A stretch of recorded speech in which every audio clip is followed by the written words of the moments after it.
Well, Paddy, what's happening? Not much new. Oh, sure, living the dream. Yeah. You're the big M man this year, yeah? So we'll be doing anything really, I suppose. Yeah, you're just kind of stepping up a small bit. Yeah. You could find me at anything, I suppose. Yeah. But your outlet would have been on it up till this year, was it? No, not really. I suppose last year, just whoever was up earlier in the morning, I suppose. A race in the morning up to the big game. What would you be like in the morning now? Good now, yeah. You're not too bad, like? Yeah. Oh, you'd be fighting over the big game, like? No, it shouldn't be, yeah, sometimes. No, I suppose if there was a trailer to go drying, I'd go drying, and if there wasn't, I'd go driving the big game, and my father be on the load as well, I suppose. So, we just whatever. You'll find any fella anything around here, really. Yeah, when you're not at this, then you're driving that 720 that Gav on, is it? Yeah, the 720, the Gen 6. So we have it now with a year and a half, I suppose, 2 years nearly. And there's 3,000 hours up in it. I heard she's traded. Yeah, think about it, innit? Not only did I hear she's traded, I hear she's traded for a 722 this time. Yeah. You're getting an extra 20 horsepower. Yeah, well, I wanted a 724 and they wanted a 720, so I suppose we met in the middle then. Compromise then. Yeah. And then in the winter then you'd be tanking a lot of slurry, would you? Yeah, I suppose drawing around and things, and we kept going alright for the winter. Yeah, what's there? Is there two of them 4,000 gallon tanks? Two 4,000 gallons with 9.6 metre KME drill bars, and we have a 2,500 gallon with just a trailing tune in the back of it as well. So, and we have a pipe system. Have you two pipe systems? Yeah, we will now, yeah. So we've 3 kilometres of piping, so we can go a fair old stretch with it. Yeah, the slurry is big business now, wouldn't it? Like? Yeah, it is a big good shot. It's nearly busier than the silage, there. Yeah, well, sure, it's a longer. Yeah, it is a longer season of slurry anyway. Yeah. Well, the weather has been good for the silage part anyway. Oh, it's just savage. They'll be looking for rain there now after the weekend, I suppose. But yeah. They're just going to have a bit of sun as well. And do you get any cut off the harvester then? I did a bit there the other day, but we had gone out to get Alan after that. Oh, all right, he's fairly well at that season. Yeah. I suppose you're doing alright to get the big end, like? Yeah, I don't mind it. I don't mind when I'm doing something. Yeah. Yeah, sure, the silage and the slurry are your two big things anyway. Yeah, silage and slurry. And you do a bit of bales? Yeah, we do a few thousands, I suppose, but I suppose we only can have the baler.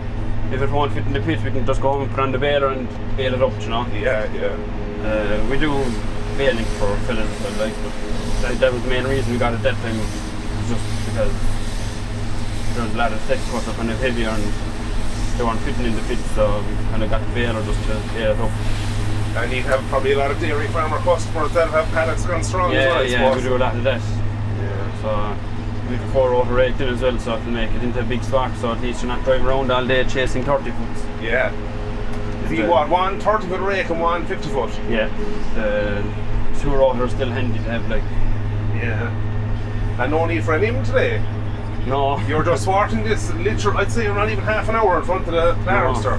But this wouldn't be normal for you now, would it? No, this is just here now because I suppose the grass is that bit older and to dry out that bit quicker, especially with this weather. Yeah, you're in kind of a lowland here beside the river, it does be wet at times, does it? Yeah, we call it the bogs, like, so. Yeah, that says enough. Yeah. Like you said, old grass, and sure if you tried to lay it out now and rake it and leave it for a day, it'd be pure hay, I suppose. Yeah, it'd be wicked. You couldn't do it. I see you have a 2-axle brought in there today, that's not yours, is it? No, we just got a loan of that today just to try to get through the bit of, it's a bit of a draw. You're all tri-axle 24 foots? Yeah, we're, this year now we got another 2 24 foots, we had 2 from last year, so we're kind of drawing with the 4 24 foots the whole time. Last year we had 4 22s and we had 2 24s as well.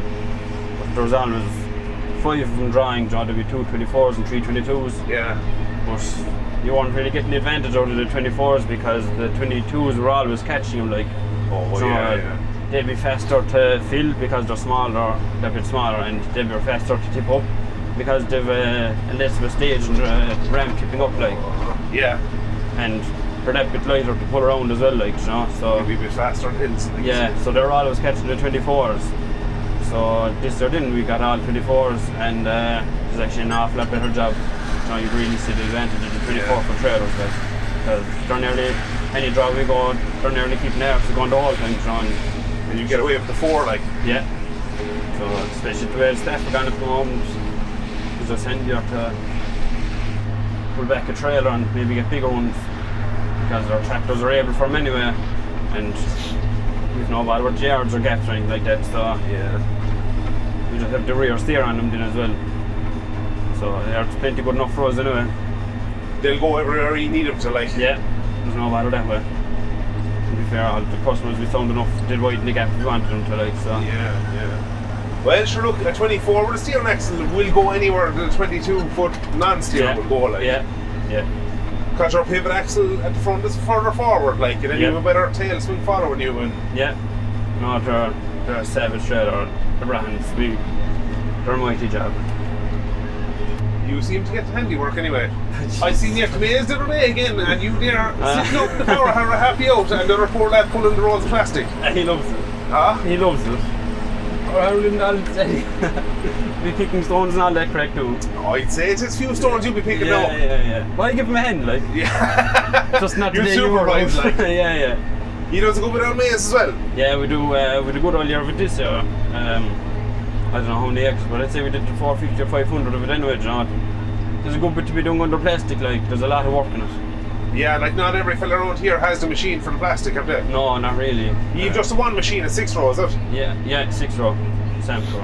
And then a new Kuhn power harrow, is it? Yeah, we've a new Kuhn and we've a new Kuhn 5 metre and we've a 5 metre Amazon as well.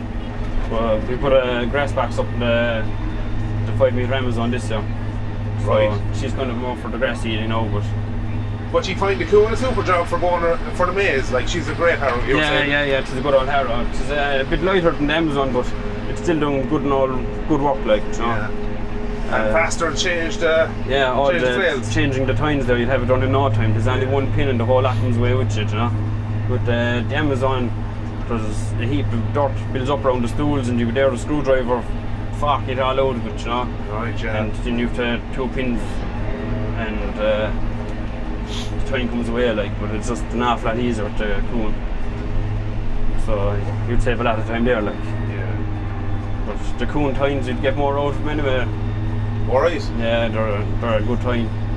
I suppose you probably wouldn't do a massive amount of grass reseeding anyway, it's just silage customers that have an out paddock kind of thing, is it? Yeah, we do stitching in as well. We do an off. Last year we did about 600 acres of stitching in. We have a Valorstead rapid drill doing it there. Some fellas are made about it anyway, so putting in this mixed species, you know. Yeah. So clover, I suppose, as well, another big thing lately, isn't it? Like? Adding in clover and paddocks, you know, so fellas can cut back in their nitrogen or something. Right, Paulie, thanks for chatting. I might go and nab the next man. Nice. Whoever he may be. Yeah. And I'll leave you more away. Yeah, leave me at it. There could be talk at lunch soon, even. I don't want to let him start. Right, sound. No, I don't sound.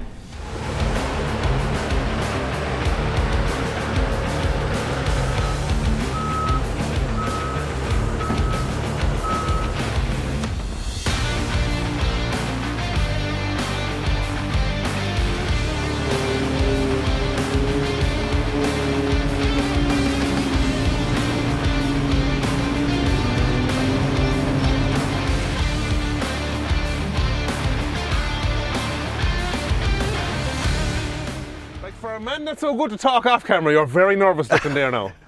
Yeah, anyway, hit me. Right, Stewart. So you're one half of Bryan Brothers. Yeah. How long have you been going? How did it all start? When did it start? My father had a double chop, and you know, it was tough going back then. And we went off working for a tillage farmer up there in Watergrass Hill. And we came back after 2 years and we decided to go to silage ourselves. So we started off with a Pottinger with a 6.8 John Deere, bought it new, and it just started from there, back then. That's how it started. And today then, you've probably one of the most uniform, I suppose you'd call it, fleets in the country. All your tractors are 720 Fendts. Yeah. 7 of them. Very happy with them, yeah. And then, sure, the Bryan trailers are all tri-axle 24-foot, they all match as well. Yeah. What would be the 4 of them? 4 of them, yeah. So, and then, you weren't always all Fendt. no. What have you tried before the Fendt? We John Deere's, Yeah. good tractors. But there's a but coming here now. Look, we just got a price one day for a 155R, and we just said, look, we'll just try a Fendt, priced it, and there was no difference in price. And so we just went with a 716, Conor McCarthy, and he never stopped selling Fendts to us since then. Yeah. So, yeah, look, they do give a little bit of bother, to be fair. There's no tractor perfect, but very, very little, you know. Like a great all-rounder, obviously if you bought 720s, the 720 hits the sweet spot. Yeah, we had a 724. We went away there, we bought 3 of them. We felt that if we were going to buy 3 724s, they were 10 grand dearer than the 720s. So it was 30,000, a lot of money. So we stuck with the 720s. Yeah. They seem to be going well for us. Yeah. Now I hear there's talk that you might be ruining that, and there might be a 722 coming. Yeah. There's strong rumours now. Strong rumours. You're after getting to Padraig anyway, aren't you? Yeah. Padraig was anxious to get back into a 724. Yeah. So Alan and myself said, look, we'll go halfway, so we said we'd go for a 722. Yeah. I'd rather stick with the 720s, to be honest with you. So we can't ignore what's right behind you, Fusion baler. Now you did tell me you're not really big into the bales. Yeah. Do about 9,000. So what to say, like, they go very well. How old would that machine be now? She's 3 years old. Is she be kind of due a change now at the 3 years old, you reckon? No, I don't think so. Couldn't justify it. No, it's going well. Maybe change the chains in it. You made the big change to Crone there a number of years ago. Yeah, it's funny, like, had the John Deere again. Very happy with the John Deere. Went away on holidays, Alan and myself did. And Jim Paul rang us, and we actually bought the harvester nearly actually over the phone. Never got a demonstration or anything. He's a good salesman. I'm telling you. Yeah. Are we fools? And you didn't get away from him since either? No. So you were already into the Crone big game at that stage, were you? Yeah. Like, we had a Crone with a long time. We had a Mark II. Went up to a 420. Thought the 420 was a good machine. When we got to 450, it'll just cut grass all the time for you. They're nothing cut like a big M. Yeah. Once you have someone that can drive it and grass in front of it, do you know. Is that why you're on it yourself most of the time? Sure, look, there was a couple of guys there wanted to drive it, and I just felt that at least if I drive into something, there's only myself to blame, do you know? Yeah. So yeah, I like driving the big M. Yeah. Now you are getting pushed out a bit this year, like. Yeah, Padraig has this thing in his head like that. He wants to mow silage on Sundays, he wants to draw silage on Monday, he wants to go baling on Tuesday, he wants to go mowing then on Wednesday. And he wants you to retire. Yeah, there's no out of his way. There's no into him, like, you know, he's like a Duracell battery as far as I can see. A lot of lads that age now have no interest. It's getting harder. Yeah, you're finding it hard to get staff? Yeah, like definitely harder to get people that you can trust to drive these yokes, you know. We've good guys this year, we're lucky. You know, real lucky, because we have a girl as well from New Zealand. Yeah, you're very proactive now in the recruitment this year. You went to the other side of the world even. Yeah. Tell us how that came about. I tell you, it's very funny. Alan Ross, contractor back there in Ballyhooly, we were good friends, and he emailed me on a few names, and I saw Hayley's name. I rang her, and got on well on the phone. She sent me a few pictures. Saw her sitting up in the front, sitting up in the bonnet of a Fendt, a 939. I said, she's the one for me, I said. So she came over, and honest to God, no complaints. You reckon it's the way forward now? Well, like, you know, it's very hard. You go through the village there, there's young fellas there, they won't even look up at the machines. Do you know? It was a time I'd cycle, I'd walk miles to go and see them at it. Do you know? You'd walk miles for the smell of grass even? Ah, sure, I like it. Yeah. It's good. It's good buzz. There's a great buzz out of it. Look, I suppose this crack of the Kiwis coming over here for our summer is a new thing now the last couple of years, but it's definitely something that's taken off, and it will work well, like. Do you know what I mean? Definitely. We went along then, and we just pushed the boat out a bit farther. We went away and we built a log cabin, 2-bedroom. So, you know, we're just that lucky that we were able to get it before Hayley came. Yeah. And she's happy, and you know, hopefully she'll go back home and say, look, these guys weren't too bad, and there might be more come. Yeah, there could be some friend of hers now thinking about the same thing next year? Oh, and yeah, sure, yeah. hopefully they'll come here soon. Definitely. Especially, you know, I suppose when you have the likes of these tractors, you know, well, she was well able to drive them. Like she actually knew as much as about the tractors than we did, to be honest with you. The first day she came, we put her on the 5 metre power harrow, sent her down to power harrow 27 acres, and there was no issue, do you know? No phone calls. No phone calls, lad. And that's, you don't want the phone calls. But come here, the lads are below today. Now you're dossing all day from what I can see. I know you get away with it. I took it on a handy one today. The lads are below now and they're mowing in front of the harvester, they're swarting, there's no raking going on. But Paddy tells me that's not the norm now. You would usually rake. Oh yeah. That rake is always gone. It's strange to see it in here in the yard. So the grass is nice and dry. We're in a nice big job down there now. One of our best customers actually. We'll keep mowing away there now. I think there's another 200 acres left there to mow. So he's happy out. Yeah. But come here, the 4-rotor rakes now, they wouldn't be like not every contractor around here would have a 4-rotor now. No. They are creeping in the last couple of years, but it's not like up the north and things where every man would have one. But do you reckon they're the way to go? Definitely the way to go. When you have, like, I suppose with our harvesters, 780, it slows it way down. Everyone is going nice and handy. It does lump the grass. There's no two ways of getting away with that. Like, it does lump the grass. But I don't believe in all this speed. You'd rather have a bigger row, slow down the ground speed. Oh yeah.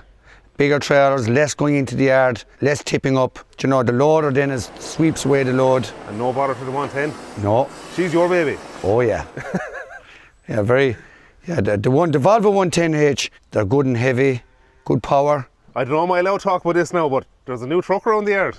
There is. Yeah. A brand new Scania. Trying to keep that, we're keeping that quiet. Oh, you have the right wrong man in the air, so. Yeah, we had 2 lorries. We got into lorries there a couple of years ago with 2 Volvos, very happy with them. And we decided to get rid of the 2 Volvos and go down to 1. It wasn't our ambition to buy a new one, but we said, look, we got the first of it. And so yeah, we have a nice Scania R500, mid-lift, the only way to go. No, forget about it. Forget about it. So yeah, so that's more or less Alan. Alan will be kind of looking after that side of things. Yeah. Yeah. And then it's mostly low loader work now we do with the truck. Low loader work, yeah. Low loader work. I'd say, look, we got hydraulics put onto the Scania. We're definitely probably looking at something else as well. I presume you're going to get a tanker for slurry because you're big at the slurry as well. We are, yeah. We'll definitely do something like that, yeah. But come here, what do you think of the whole silage racket now with these old seasons getting so short and the gear getting so big and... Sure, there'll be days there I'd be saying, what are we doing all this for, like, and Saturdays and Sunday nights and farmers ringing and pressure on. But you know something? I enjoy it. We're in the end of May now and we're more or less finished, like, you know. We got 2 new jobs this year, which was a nice bonus to get. Good old crack, like, isn't it? Ah, yeah. You know, you'll be proud, like, of what you have achieved. Fellas say to us, like, why do you buy expensive tractors? But, like... Yeah, your tractors are there, they're all under warranty. You can go out and probably you could trade in a tractor there and have a new one coming and you would nearly know now what that's going to cost you per clock hour to run that tractor for the next 3 years. Oh yeah, we always work on the clock hour. So. Well, what did you have in the forager before the Crone? Were you John Deere or GRASSMEN? Or? John Deere with a 7550, a good machine. It just didn't like stones going in. No, I know you're going to say there shouldn't be stones going into the machine, right? But farmers don't roll ground. Yeah. And that is a fact. Yeah. And there's no one going to deny that, like. So the John Deere would always have knives gone back. Every day you'd be pulling knives out. That's one thing you don't have to do to the Crone. But that was a few years ago now. That's a long time ago. You're into a new generation of John Deeres now. Would there ever be thoughts of going back that way? I wouldn't mind it. Yeah. To be honest with you now, yeah. There is meant to be big improvements with these new John Deeres and this new 30R header. Yeah, they're meant to be a different machine altogether compared to what they were a few years ago. Definitely. There's still John Deere running through our veins. I definitely would like to see, I'd like to get a trial of one or maybe see it or go to see one. Definitely. Hint, nudge, nudge. Yeah. Kind of a job. Right, look, Stuart, that'll do us. I have a bit more footage to get, but thanks for having me out. And thanks for you're welcome, lad. Welcome. Yeah. Anytime.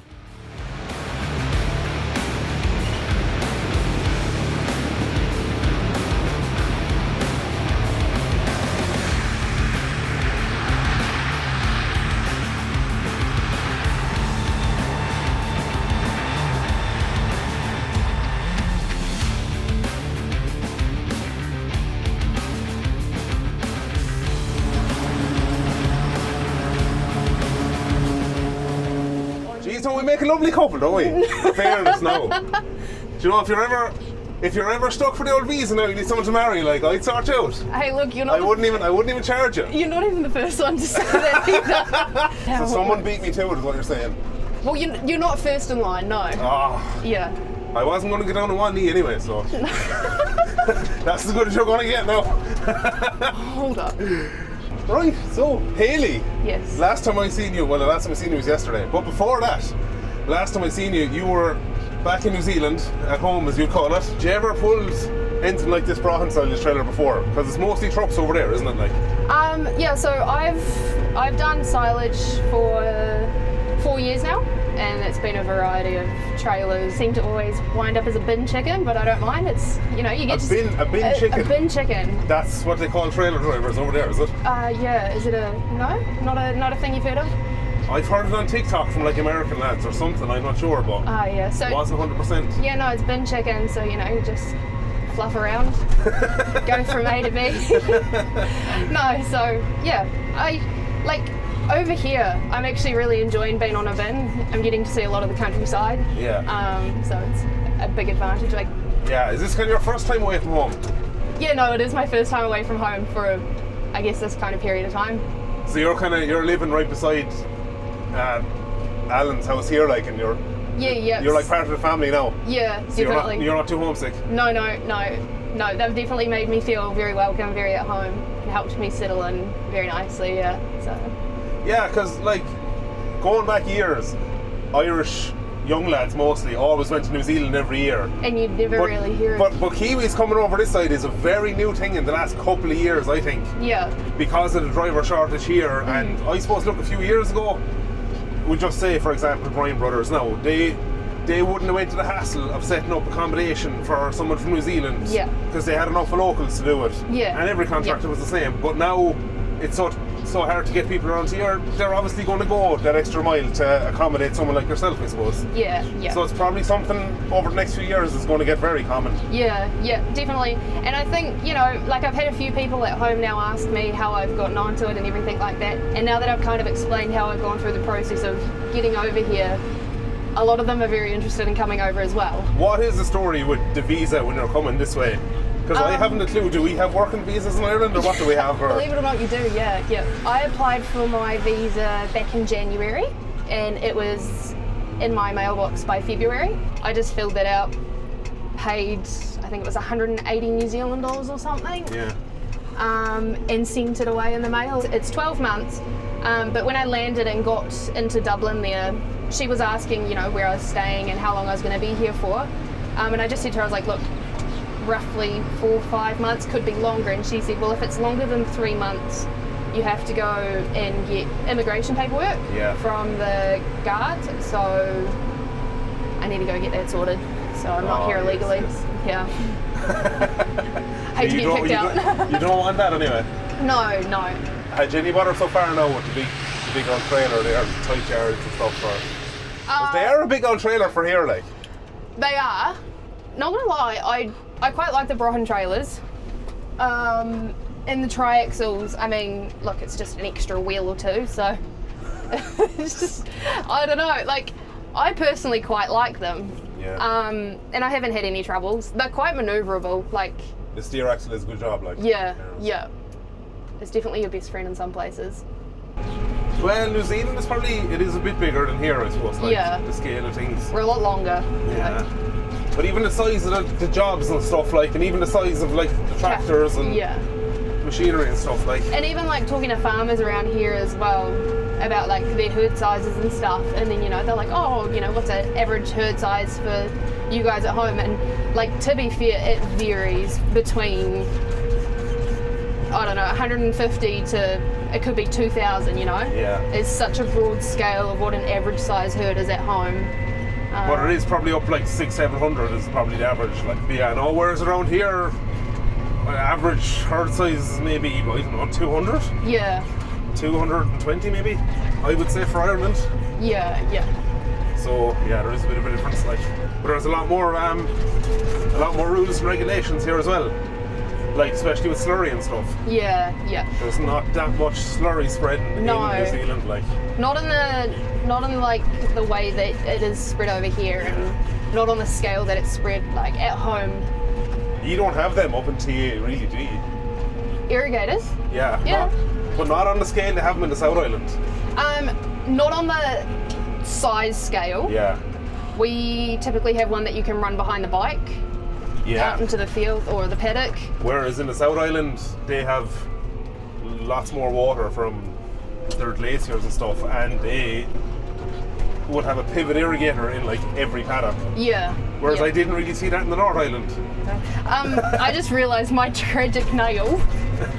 Look, I snapped it off the other day, Doing what? covering the stack. Well, you're getting the hands dirty and all. You should see the boys standing around when it comes to covering a stack.